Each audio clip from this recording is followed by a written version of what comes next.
Halo teman-teman semua, Assalamualaikum warahmatullahi wabarakatuh. Selamat datang di video pembelajaran kali ini. Semoga kalian semua dalam keadaan sehat dan semangat belajar ya. Perkenalkan, saya Acan. Dan hari ini, saya akan menjadi pemandu kalian untuk memahami salah satu tools nih yang penting yang sering digunakan dalam dunia data science dan pemrograman, yaitu Google Colab. Nah, di video ini kita akan membahas secara singkat dan praktis mengenai apa sih itu Google Colab, apa saja fungsinya, dan bagaimana menggunakannya untuk menunjang proses belajar kita, terutama dalam hal coding Python.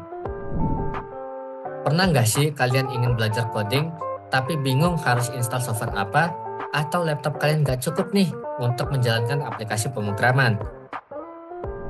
Nah, gimana kalau saya kasih tahu bahwa ada platform gratis dari Google yang bisa bantu kita ngoding langsung di browser tanpa perlu install apapun. Di era digital ini, kemampuan untuk memahami dan menulis kode, terutama Python, sangatlah penting, apalagi untuk kalian yang tertarik di bidang data science, machine learning, ataupun AI. Dengan Google Colab, kita bisa belajar dan menjalankan kode Python dari mana saja. Cukup butuh koneksi internet saja. Jadi, apa sih itu Google Colab? Google Colab atau Collaboratory adalah layanan dari Google yang memungkinkan kita untuk menulis dan menjalankan kode Python di browser. Fungsinya sangat banyak nih teman-teman. Kita bisa membuat notebook interaktif, menjalankan kode Python, menulis catatan, menampilkan grafik, hingga mengakses data dari Google Drive. Google Colab juga sudah menyediakan berbagai library populer. Jadi, sangat cocok nih untuk teman-teman yang belajar maupun proyek-proyek kecil menengah di bidang data dan machine learning. Nah, supaya lebih jelas dan kalian gak hanya dengar teori saja, yuk kita langsung praktek bareng. Halo teman-teman, kenalin nama aku Muhammad Kurniawan. Nah, kali ini aku bakal temenin kalian belajar mengenal Google Colab. Untuk lebih lengkapnya, kita langsung lanjut ke prakteknya aja. Nah, teman-teman, balik lagi nih. Kita langsung ke prakteknya aja ya. Langkah pertamanya di sini kita bisa mengakses situs Google Colab terlebih dahulu. Untuk mengakses situs Google Colab, kita bisa mengetikkan di kolom pencarian Google Chrome, kita ketikkan Google Colab. Nah, setelah kita mengetikkannya, biasanya yang paling atas nih ya teman-teman, kita bisa klik di bagian paling atas ini. Nah, kita tunggu sebentar teman-teman. Nah, di bagian atas sini tampilannya seperti ini. Hal yang pertama kita lakukan di sini yaitu kita perlu login. Nah, kita login terlebih dahulu. Nah, kita login. Di sini aku udah nyiapin akunku ya, akun Googleku. Kita klik terlebih dahulu.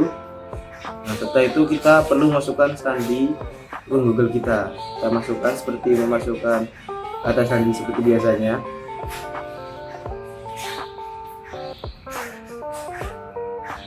Ini kita tekan tombol selanjutnya.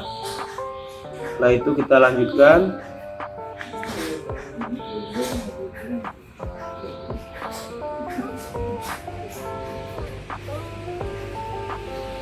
Nah, kita tunggu sebentar. Nah, ini merupakan tampilan kita ketika kita sudah berhasil login ke Google Colab.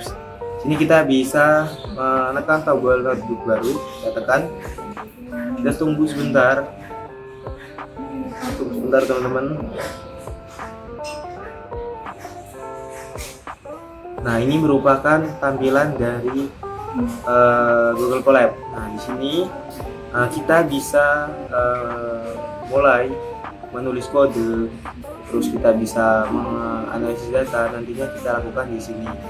Nah, untuk pertama di sini kita merubah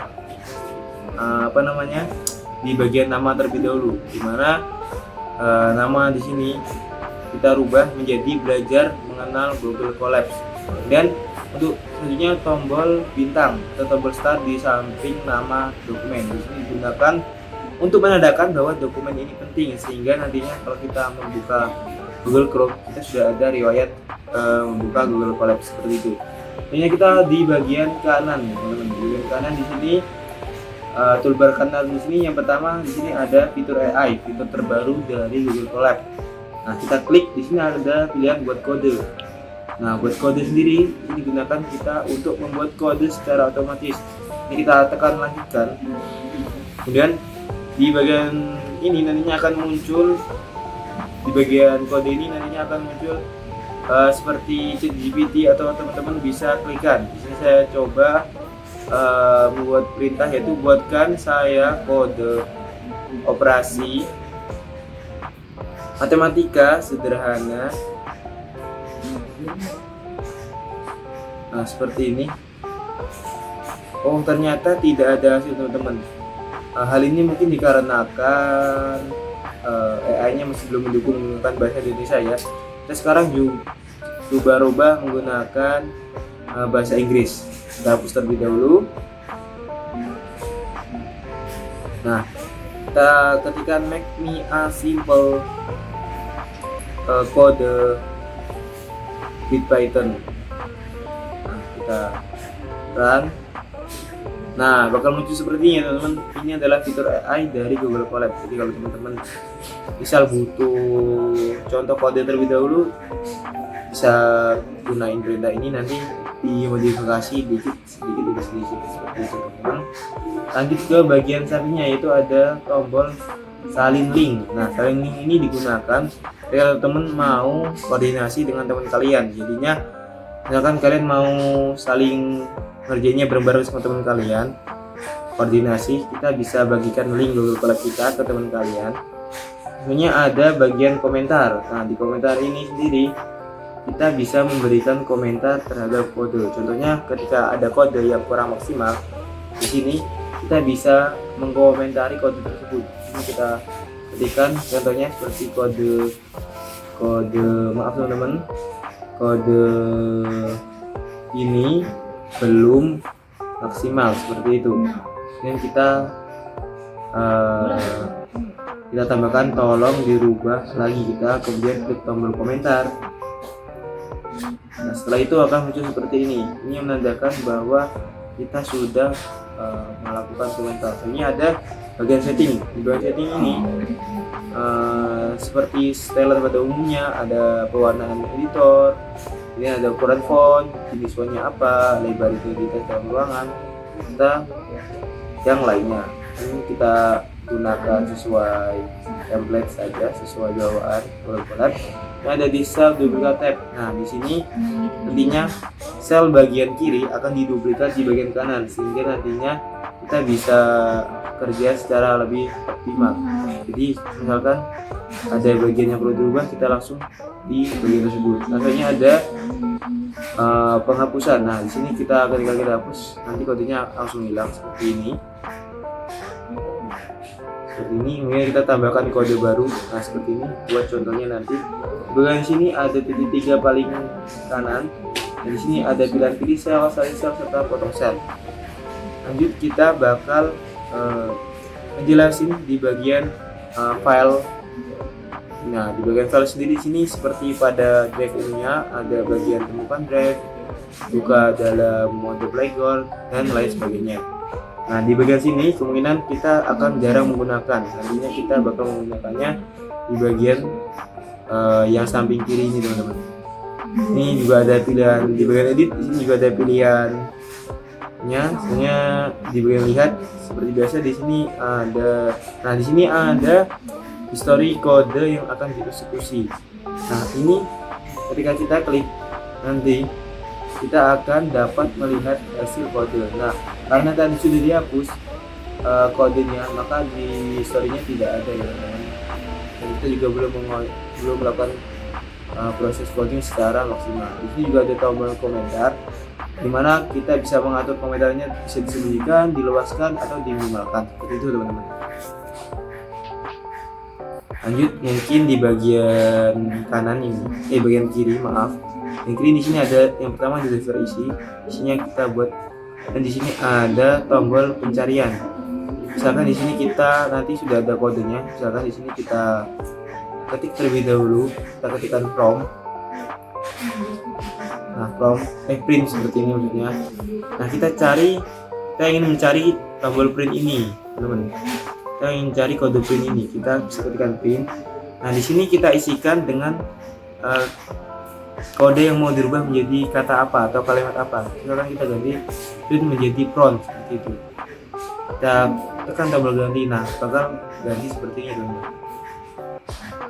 Lanjut di bagian filter cuplikan kode atau cuplikan kode. Di sini ada template kode yang udah disediain Google Colab yang bisa kita gunakan nantinya. Sini seperti pertama, di sini ada kode buat akselerasi Pandas with GPU seperti ini, dan juga ada banyak lainnya.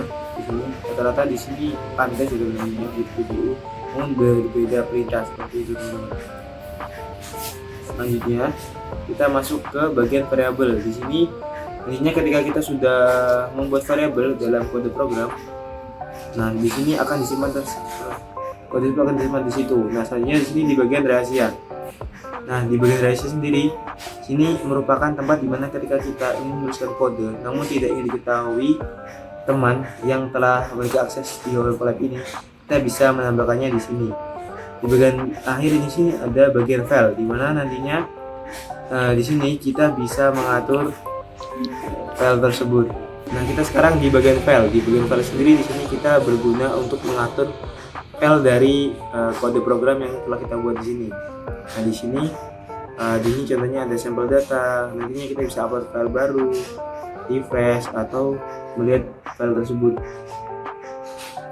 Nah, selanjutnya kita bakal menulis kode programnya secara langsung aja. Kita hapus terlebih dahulu, dan untuk untuk pertama kali kita klik teks terlebih dulu. Untuk gunanya yaitu menambahkan judul pada kode program supaya nantinya tidak membingungkan teman kalian ya. Jadi kita bisa tahu kode program ini gunanya untuk apa, seperti itu, teman-teman. Mungkin di sini kita ketikkan dulu judulnya, yaitu latihan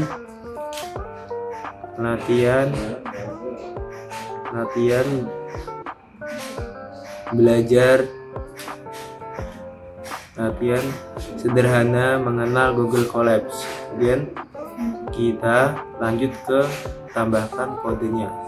Kita bisa klik, nah tambah kode di bagian sini atau di bagian atas juga bisa. Kita ketikkan di sini perintah paling sederhananya yaitu print. Nah, di sini kita mencoba print kalimat yaitu hello world, seperti itu ya, teman-teman. Ini kita selesai, kita bisa klik tombol di bagian kiri, tombol segitiga ini, saran, dan hasilnya seperti itu, teman-teman. Akan muncul kalimat hello world. Selain itu, kita juga bisa mengetikkan tombol print untuk operasi matematika. Di sini kita coba ketikkan operasi matematika itu penjumlahan 1 dan 2, saran, nah hasilnya 3 seperti ini, teman-teman. Nah, mungkin itu saja ya, teman-teman, atas praktek kita mengenal Google Colab. Untuk selanjutnya kita akan mulai mengenal terkait alur-alur analisis data, di mana kita akan scraping dan lain sebagainya. Jadi ditunggu part 2-nya, teman-teman. See you. Nah, itu dia teman-teman, sedikit pengenalan dan praktik langsung menggunakan Google Colab. Dengan alat seperti Google Colab, belajar coding jadi jauh lebih mudah dan praktis. Jadi nggak ada alasan lagi nih untuk menunda belajar. Mulai aja dulu dan nikmati prosesnya. Sekian, terima kasih sudah belajar bersama kami hari ini. Sampai jumpa di video berikutnya ya. Wassalamualaikum warahmatullahi wabarakatuh.